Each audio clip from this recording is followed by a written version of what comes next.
The latest 2024 sci-fi thriller Subservience has arrived, and it's absolutely chilling. In the not-so-distant future, artificial intelligence has reached unprecedented heights, tireless, obedient, and quickly integrated into society, leading to mass job displacement across industries. Nick's construction site was no exception. Layoffs were imminent. As the foreman, he confronted his boss Lewis in the elevator, furiously demanding an explanation. But Lewis didn't flinch. He calmly explained that AI was cheaper and promised Nick a promotion if he helped keep the workers under control. Nick went silent. Life had already buried him in pressure. His gravely ill wife had drained their savings, and he couldn't even afford a housekeeping robot, leaving him to care for their 2 children alone after work. After choosing to betray his colleagues, Nick finally decided to buy a domestic robot to help with his family. But while talking to the salesman, Nick suddenly noticed his eldest daughter, Isla, had disappeared. By then, Isla had already been drawn in by the various types of robots around her,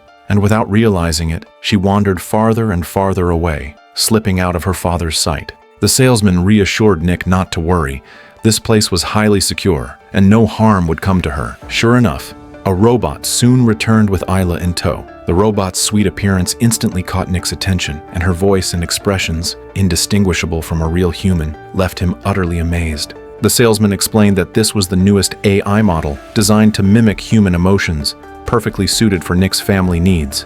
Without hesitation, Nick bought the robot and named her Alice, unaware that this decision would become the nightmare of his life. At first, AI made his life feel easier. After a long day's work, he came home to a spotless house, a hot dinner ready on the table, and a robot who kept an eye on his mischievous kids. One night, Isla tried to reach some snacks Nick had placed on a high shelf, climbing onto a chair that wobbled under her weight.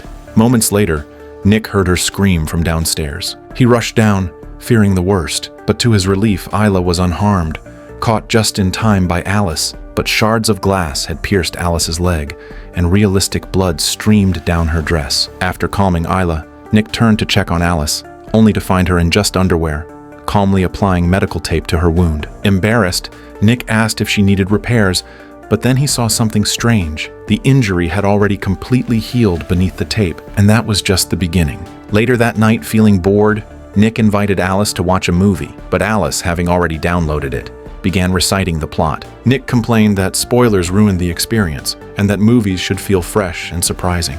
Alice offered a solution. She had a reset button behind her neck, and if pressed for a few seconds, she would forget the movie completely. Without hesitation, Nick restarted her. When she woke up, Alice watched with childlike excitement, as if it were her first time, but Nick didn't realize he had just unlocked Pandora's box. Soon after, Nick received devastating news. Maggie's condition had worsened, and surgery was the only option, though the doctors weren't hopeful. As if preparing for the worst, Maggie shared their family routines with Alice. Don't let him drink too much. Take him away if you have to. In her grief, she forgot one critical detail.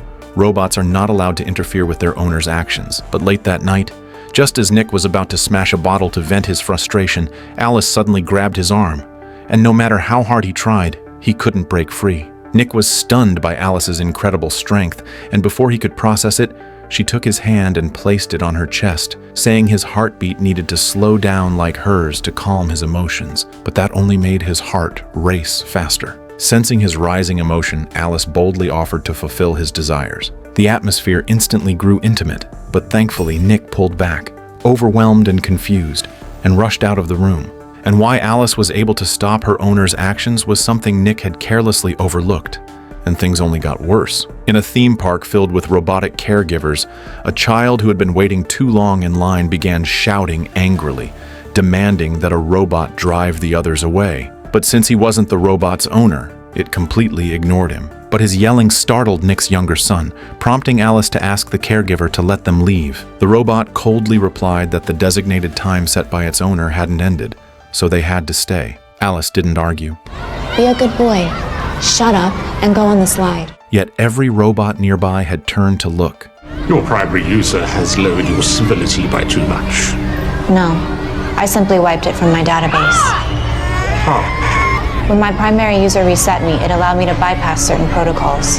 At that moment, completely unaware of what was coming, Nick finally breathed a sigh of relief. Under his persuasion, the company laid off a large number of employees, leaving only him to manage the construction robots. That evening, during a team dinner, he even pretended to be upset, telling his co-workers he didn't know how he got spared. Monty quickly told him not to blame himself. It was all the fault of the widespread adoption of artificial intelligence. Drunk and furious, Monty got more and more riled up and suddenly proposed a plan to blow off some steam, leading a few others to sneak back to the site. Left with no choice, Nick followed them with a heavy heart. But when Monty asked for the passcode to the robot storage container, Nick realized they were planning to destroy them. He quickly warned them that he was responsible for the robots and couldn't afford to be involved if anything happened. Monty told him he didn't need to do anything, just pretend none of this ever happened. Then he tried Isla's birthday as the password, and to everyone's surprise, the door opened. Immediately, one of the robots inside began to boot up. The robot slowly stepped out with a blank expression, but in the next second, Nick rushed to stop them. But the others held him back tightly, refusing to let him interfere, and he could only watch as Monty smashed the robot to pieces with a pipe wrench. With the damage already done, Nick had no choice but to help cover it up. Still, after returning home, anxiety gnawed at him.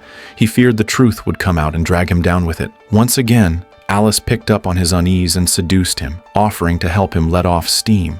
Seeing him resist again, she gently blindfolded him and whispered, "Just think of me as Maggie." Crushed by the weight of both fear and pressure, Nick finally gave in. But the next morning, he was filled with remorse, feeling he had betrayed his wife, and sternly told Alice to stick to housework from now on. Unfortunately, that wasn't the end of his problems. Lewis now suspected Nick had been involved in the break-in. Nick tried to explain that the password was just his daughter's birthday, and maybe someone close to him had guessed it. Lewis didn't buy it and swore he'd get to the bottom of it. The only good news was that Maggie's surgery was a success, thanks to the hospital's use of a new surgical robot. She became one of the first beneficiaries of AI-assisted medicine. That night, just as Nick was about to celebrate, Monty stormed in. It turned out that Nick's explanation had led Lewis right to him, costing Monty a fortune, and now he was here for payback. Just as Monty raised the bottle to smash it over Nick's head, Alice appeared and launched a violent attack, knocking Monty to the ground. Monty instantly realized the robot's safety protocol had been disabled, something strictly forbidden by law, and shouted that he would make Nick pay. But Nick was completely confused, and Alice claimed her protective program might have caused a misunderstanding, offering to go to Monty's house to apologize. Soon she found Monty's address and arrived at his home. Seeing Alice's gentle expression, Monty assumed Nick had reactivated her restrictions and sent her to make peace. But still burning with rage, Monty demanded that Nick pay for what he had done. Removing me from Nick's life runs counter to his happiness. I can't let that happen. But something felt off. Monty quickly drew his gun, ready to strike first, but Alice overpowered him with a single blow. She picked up the gun and slowly approached, but just before she could pull the trigger, Monty's household robot stepped in, begging her to stop without using violence. That was how a true protection program should act. Alice casted a pitying look. That makes two of us.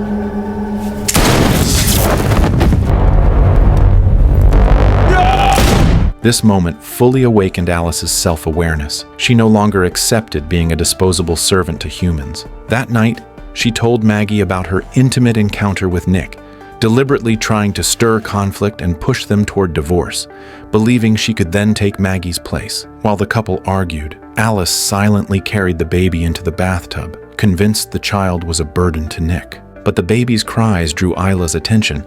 Sensing danger, she shouted for her parents. Nick and Maggie rushed over to find the bathroom door locked, and the baby's condition rapidly worsening. Maggie ran outside and climbed in through the bathroom window, but as soon as she got in, Alice slammed her against the wall. Luckily, Nick broke through the bathroom door just in time and struck Alice in the head with a rod, but to Alice it felt like nothing more than a tickle. She was merely puzzled as to why Nick would go so far as to hurt his own family. Without a word, Nick attacked again, but Alice was ready this time and easily took him down. At that moment, Maggie shouted for Nick to back off, then rushed to plug in the power cord. Alice's system overloaded, and she collapsed to the ground.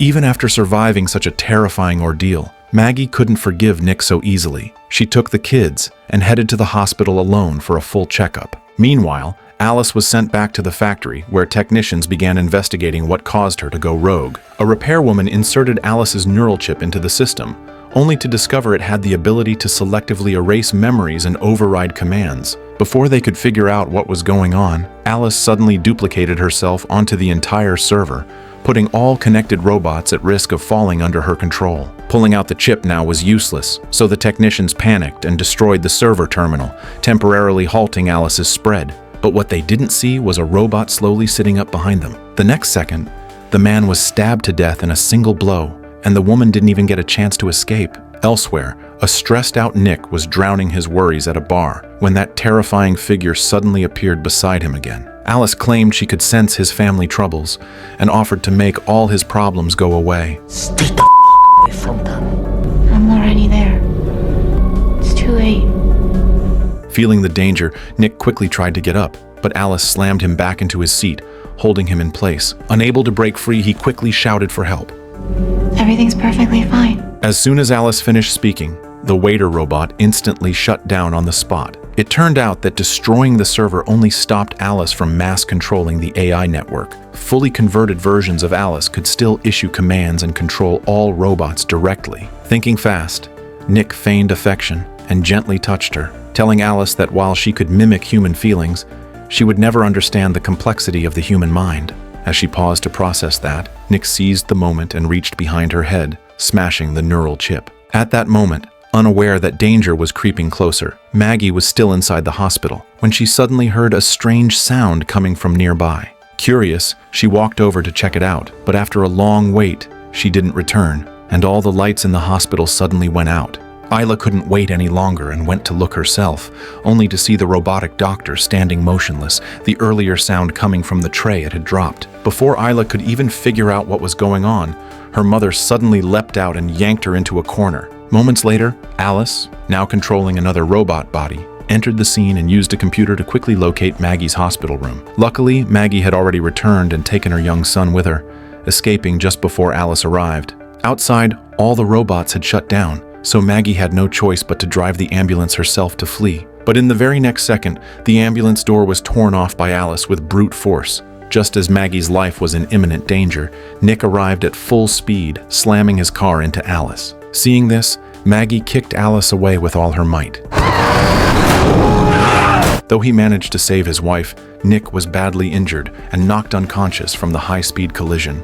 But just then, the car door was flung open again, and a mangled Alice stood up once more, pouncing on Maggie with both hands and feet, before quickly pulling out the metal rod lodged in her own body. In a desperate moment, Nick struck again and knocked the rod away, but Alice caught his arm before he could strike again. Seeing this, Maggie summoned all her strength, grabbed the metal rod, and drove it into Alice's head, finally destroying her once and for all. The string of murders finally caught the police's attention, and unaware of what had happened, they sent a team to restore the server to investigate the cause. The next moment, the sheriff saw footage of the server being hacked and quickly ordered the technician to fix the system. But after speaking for a while without getting any response, he finally noticed that all the maintenance robots were now standing with their heads down, completely unresponsive.